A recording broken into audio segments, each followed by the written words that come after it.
So, when you hear the word selling, what's the first thing that pops into your head? For a lot of us, it's probably not a great image, right? Some pushy, fast talking character.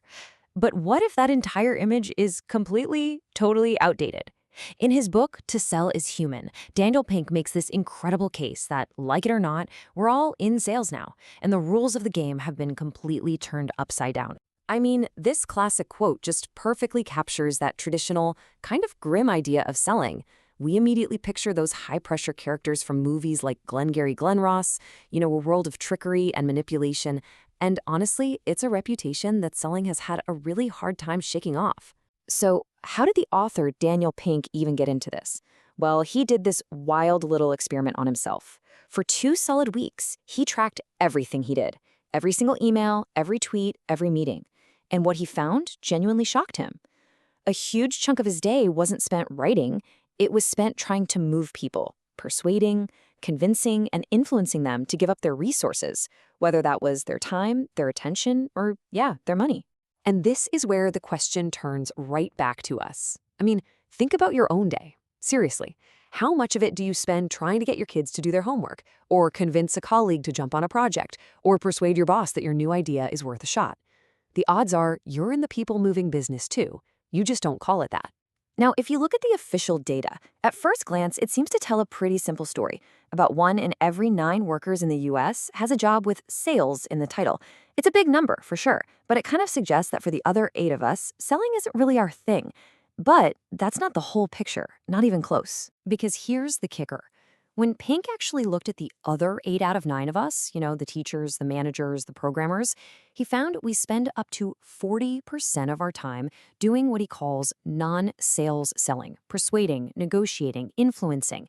So when you add it all up, the conclusion is just unavoidable. Pretty much all of us are in sales now. Okay, so how on earth did we get here? How did everybody's job become a sales job? Let's dive into the new reality we're all living and working in. This whole thing is being driven by 3 massive forces. First up, entrepreneurship.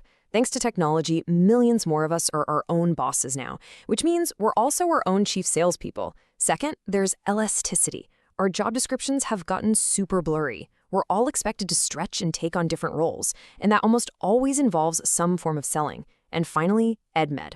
Our 2 fastest growing sectors, education and medicine, are at their core all about moving people. Moving them to learn, to get healthy, to change their habits. But the biggest change of all, the real earthquake here, is how the balance of power has completely flipped. For centuries, the world ran on caveat emptor, buyer beware. The seller held all the cards because they had all the information. Well, not anymore. Thanks to the internet, the buyer now has the info, the choices, and a giant megaphone to call you out if you mess up. The world has shifted to caveat venditor, seller beware. So, in this new world of seller beware, all the old aggressive tactics are basically useless. We need a whole new playbook. We all know the old mantra, right? Made famous in that classic scene from Glengarry Glen Ross, always be closing. It was a hunter's philosophy, and it was built for a world where the seller had all the power. But that world, it's just gone. So, to replace that totally outdated mantra, we need a new set of ABCs. And these ones are fundamentally more human. They are attunement, buoyancy, and clarity. First up, A is for attunement. This is all about perspective taking. It's the skill of getting out of your own head for a minute and genuinely trying to see the world from someone else's point of view. It means you stop focusing on, what do I say next, and start thinking, what are they thinking and feeling right now? Next, B is for buoyancy. And let's be real, anyone trying to persuade someone of anything is going to face what Pink calls an ocean of rejection. It's just part of the deal. Buoyancy is that magic mix of a gritty spirit and a sunny outlook that just keeps you afloat. It's the resilience to take a no and keep moving forward without getting dragged down. And finally, C is for clarity. Now, this one is so important. In the past, the big value was in solving problems for people. But today, when we're all drowning in information, the real value comes from finding the right problems in the first place. Clarity is that ability to help people see their own situation in a new light, to help them spot a challenge they didn't even know they had. Okay, So these three skills, attunement, buoyancy, and clarity, they're incredibly powerful, but they're all anchored in a single, really transformative mindset. To see what I mean, check out this incredible story from Kenya. So the country had this huge problem with reckless minibus drivers, causing awful accidents. Researchers tried a super simple experiment. They just put stickers inside the buses that encourage the passengers to speak up and tell their driver to slow down. And the result? It was staggering. Insurance claims for major accidents dropped by more than half.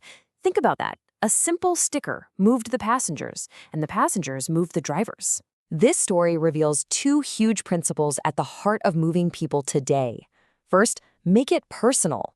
Studies show that radiologists are actually more accurate when they see a photo of the patient attached to the scan. We just do better work when we're reminded there's a real human we're serving. And second, make it purposeful. The most powerful way to move people isn't to push them, it's to connect what you're asking to a cause that's bigger than just the two of you. It reminds me of that classic story about the blind man whose sign just said, "I am blind."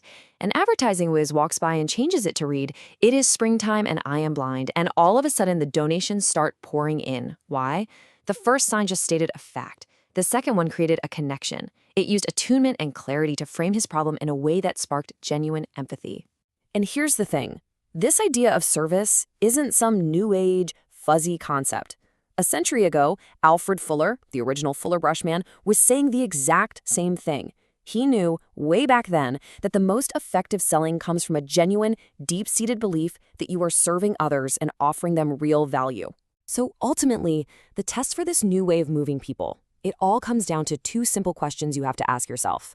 First, if the person I'm persuading agrees to this, will their life actually be better? And second, when this interaction is over, will the world be a slightly better place because of it? If the answer to both is yes, well then you're not selling, you're serving. And that changes everything.